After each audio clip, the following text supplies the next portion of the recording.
কেবল ফুটবলে নয়, ক্রীড়াক্ষেত্রে বাংলাদেশকে এগিয়ে যেতে হলে প্রাতিষ্ঠানিকভাবে ডিগ্রিধারী বিজ্ঞানসম্মত প্রশিক্ষক তৈরি করতে হবে বলে মনে করেন ভারতের নামকরা ফিজিক্যাল এডুকেশনের এক অধ্যাপক।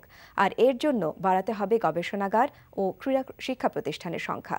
শেখ রাসেদুজ্জামানের তোলা ছবিতে সুব্রত সাহার রিপোর্ট।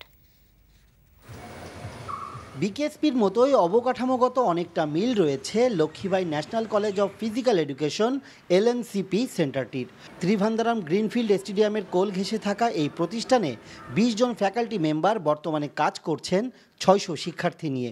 অতীতে এখান থেকে বেরিয়ে এসেছেন স্বীকৃত অ্যাথলিট ছাড়াও ফুটবলার M বিজয়ন, পলান চেরি, জিজু জ্যাকবরা।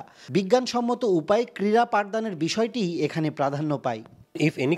ক্রীড়াক্ষেত্রে কোনো দেশকে এগিয়ে যেতে এবং পেশাদার ক্রীড়াবিদ পেতে প্রয়োজন মানব সম্পদের সঠিক ব্যবহারের পাশাপাশি তাদেরকে বিজ্ঞানসম্মত শিক্ষা ব্যবস্থার সুযোগ করে দেয়া। সব ধরনের সুবিধা থাকা এই প্রতিষ্ঠানে চলে ক্রীড়াঙ্গনের পূর্ণ গবেষণা। মামুনুলদের বর্তমান কোচ মারুফুল হকের একজন কাছের বন্ধু পরিষ্কার করলেন স্বল্প খরচে বাংলাদেশের শিক্ষার্থীদের ডিগ্রি অর্জনের সুযোগের বিষয়টি। 4 বছরের আপনার ব্যাচেলর অফ ফিজিক্যাল এডুকেশন, 2 বছর মাস্টার অফ ফিজিক্যাল এডুকেশন, তারপরে MPhil PhD এর আছে।